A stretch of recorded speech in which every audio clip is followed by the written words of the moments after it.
I've had many clients tell me over the years, Ben, I want the last check that I write to bounce. Many of them are partially joking, of course, but very serious about the fact that they want to spend their hard earned money and they don't have any overwhelming desire to leave behind a mattress full of money to someone. The problem is, nearly every retirement strategy is built to never run out of money. And that, coupled with an unknown retirement ending date, actually makes spending all of your money a pretty tricky proposition. Now, as tricky as that might be, the idea of spending all of your money in retirement is a very popular one, right? In fact, the book Bill Perkins wrote, Die with Zero, has become an absolute cultural phenomenon in the retirement planning world. It's a New York Times bestseller, and it currently has over 8,000 positive reviews on Amazon and was just released in 2020. So today we're going to talk about why Dying with Zero looks absolutely nothing like a traditional retirement plan, what the author of Die with Zero would recommend for your portfolio, and then what I would do if I were in your shoes. If you're new to the channel, my name is Benjamin Brandt. I've been a financial advisor for almost 20 years, and I want to help make your retirement even better. So let's talk about the most popular retirement planning rule of thumb, the 4% rule. By its design, the 4% rule is not trying to help you die with zero. It's trying to make sure that you don't run out of money. And that's it. It assumes that you retire, you withdraw 4% the first year, you increase that amount every year with inflation, and you never reduce your spending no matter what the market does. It's designed as a retirement income plan that will survive a worst case scenario, right? It's a defensive system against sequence of returns risk. Because it's a rule of thumb and because it's not commonly known that it's based on a worst case scenario, it's really easy to forget how conservative the 4% rule really is and how extremely unlikely it is that the 4% rule will actually allow us to die with zero, as is the theme of today's video. So we'll look at some research. This is some research from Nerd's Eye View, which is a blog from Michael Kitces. And if you look at the research, you'll find that more than 90% of the time, retirees using the 4% rule finish with more assets than they started with on a nominal basis, meaning $1 million on day one of retirement, 30 years of retirement plan distributions, and at least a $1 million ending portfolio. Now, that is nominal dollars. That just means raw dollars, not adjusted for inflation. So $1 million 30 years from now is going to feel like a lot less than $1 million. Now, what's the median outcome historically? What are our middle values? About 2.8 times your starting portfolio. So that would be, same example, starting with $1 million, income for 30 years, and ending your life at a nearly $3 million portfolio value. Very, very much not dying with zero. If we use a little bit more modern history, let's say the last 100 years, the 4% rule since the 1920s is closer to 3.7 times your starting value. So that's starting with $1 million, 30 years, ending your portfolio value with about $4 million. Again, totally opposite direction from dying with zero. A few more statistics from the article. More than 2/3 of retirees finish with more than double their starting balance using the 4% rule. And in fact, believe it or not, about 1/3 of retirees that use the 4% rule will finish their retirement plan, 30 years of distribution, with more than 5 times their original starting balance. So the 4% rule is incredibly conservative. And that's not a mistake. That's the design of the 4% rule. Again, developed on a worst case scenario. Really, the only way that you survive bad early markets without cutting your spending is by building surpluses into the plan. And when the market cooperates, which is really most of the time, that surplus is going to compound then over time. So if your goal is to die with zero, the 4% rule is almost guaranteed to miss the mark. Not because it's designed wrong, but because it's solving for a completely different fear. The 4% rule says, I don't want to run out of money. Die with zero is solving for, I want to run out of money. I want to squeeze maximum benefit from my savings because of the limited time I have left. Really, those are two opposite questions on the spectrum. So now if we agree that the 4% rule isn't good for dying with zero, well, what method is good for dying with zero? The author of the book that we're talking about today, Die with Zero, Bill Perkins, suggests a very simple and straightforward way to die with exactly $0. And that's simply to annuitize everything in your portfolio, right? We take your 401k, your Roth IRA, your brokerage account, your pension, and we purchase a single premium immediate annuity, also called a SPIA. By the way, full disclosure, I do not sell annuities. But how that works is we give all of our money to the insurance company and they give us lifetime cash flows, right? That's what annuitizing is. So in addition to annuitizing your portfolio, if we want to die with zero, provided that you are over age 60, we could also tap the home equity in our home using a reverse mortgage. So if we do this, we successfully eliminate several different retirement obstacles in addition to making sure that we actually do die with zero. If we annuitize everything that we own, we remove longevity risk, we remove sequence of returns risk, we don't have a portfolio to manage anymore, so we've eliminated market volatility. You've turned everything you own into a pension. And that's really the cleanest way, the cleanest path to zero. Whether you live 3 more days or 50 more years, you're not going to run out of money. You're going to die with exactly $0. But here's where it gets a little bit tricky. Most immediate annuities are just level payments forever, right? $8,000 a month today, $8,000 a month 40 years from now, right? No inflation adjustments.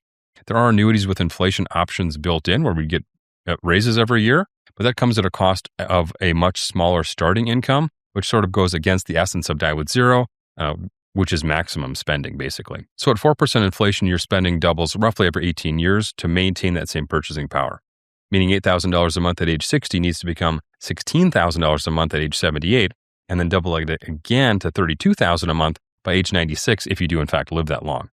So yes, you solve for dying with zero, and a life annuity does exactly that. It's by its design. But then we exchange that risk for purchasing power risk. We also give up a lot of liquidity. If we have a big healthcare expense later on in life, whether that be assisted living or the nursing home or something that I'm not thinking of that would be healthcare related, we simply don't have a big pile of capital to tap. We've exchanged all of our capital in return for cash flow from the insurance company. So that money doesn't belong to us anymore. The insurance company has it, and we then get a contract for cash flow in exchange. So full annuitization gets you to the goal of dying with zero, but then it introduces inflation and liquidity risk. And I think for most people, that's going to feel pretty risky. We also have strategies like retirement income guardrails that we talk a lot about on this channel and also on our podcast. Those come with their own limitations that could get us more spending earlier, but if the market doesn't cooperate for extended periods of time, it could lead to less spending, which also does not solve for the essence of what we're trying to solve for today, which is dying with zero, maximum spending. If you don't know about the guardrails, they basically say that we don't need to start spending as low as the 4% rule at 4%. We could maybe start at 5 or 5.5 or maybe even higher, 6 or 7%. But the exchange is we agree to something very important. If the portfolio drops, we reduce spending until the market recovers. If the portfolio grows, we increase spending, but of course that's far from guaranteed, especially in the short term. Which brings me to how I would actually do this if my goal were to die with zero or close to zero without the inflation and liquidity risks of annuitizing all of my assets. So here's what I would do.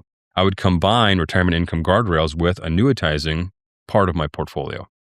So first, I would make sure that my non-discretionary expenses, i.e. your mandatory expenses, I want all of those covered by guaranteed income. And what are mandatory expenses? Well, housing, utilities, food, your health insurance premiums, insurance, taxes, right? All of the boring stuff. Many planners would call that your minimum dignity floor. That would be covered by guaranteed income sources, which would be Social Security, maybe a pension if you have one, and then possibly partial annuitization. Whatever portion of my portfolio needs to be converted to cover my fixed expenses, but nothing more. So let's say you've got $1 million portfolio and you've got a gap between Social Security and your minimum dignity floor, and that can be covered by $200,000. Then we would annuitize $200,000 and keep the $800,000 for growth. So as a step towards dying with zero, now I'm going to maximize the best annuity that any of us have access to, and I think that's Social Security. So I'm going to defer Social Security as long as I can until 70, or as long as I can stand anyway, so that it covers more of my fixed expenses. And then I'm going to spend more from my portfolio to fill in any gaps in my budget while I wait for my Social Security to defer and get to maximum benefit. Again, we're trying to solve for die with zero in today's video, which means maximum spending with little to no surplus at the end, while trying to avoid the negatives of inflation risk and liquidity risk that, if we annuitize our whole portfolio, comes with that. So just to recap, what I would do is I'd grow my Social Security as large as I can, defer it as long as I can stand. Then I want to annuitize my portfolio up to the point where all of my essential expenses monthly are covered. In the intermediary, I want to use my portfolio to cover all of my near-term expenses. And then once everything is covered, I'll be much more free to spend aggressively from my portfolio. And because I've maximized Social Security, those inflation adjustments that come along with Social Security are going to help keep my buying power in line with inflation. We briefly mentioned our home equity at the top of the show. We do still have our home equity in our back pocket as an ace up our sleeve. So if we're concerned about liquidity needs as they relate to end-of-life care or the nursing home, well, home equity is really the perfect tool to address those concerns. So we can access capital by selling our house. And the sale of our primary residence comes with some pretty significant tax advantages, actually. So a couple can shield $500,000 of gain from capital gains on a primary residence, as long as you've lived there 2 out of the last 5 years. If you're a single person, half of that amount, $250,000. Now, if that's not a good fit, selling the house outright, we can access capital through a loan using a home equity loan or home equity line of credit. If that's not a good fit, we could use a reverse mortgage if we want more annuity-style income for life coming from our home equity. Now, if we don't have any concerns about end-of-life costs, well, then you could sell your house and rent and spend that cash. Again, we're trying to die with zero in today's video. Or we could then use a reverse mortgage if we want to keep the house, access monthly cash, and we continue to live in the home with a reverse mortgage. So that's how I would die with zero. Cover all my fixed expenses through a combination of deferred Social Security, partial portfolio annuitization, but then use retirement income guardrails to keep my fund spending in line with my portfolio growth, because that accommodates for inflation risk and liquidity needs, which really feels like the best of both worlds if I'm trying to die with zero. So if you like this week's video, let the algorithm know by giving us a like. And if you need a plan to die with zero, click the link in the video description and we'll schedule some time to chat. So until next time, my name is Ben Brandt, and I hope this video makes your retirement even better, and I'll see you on the next one.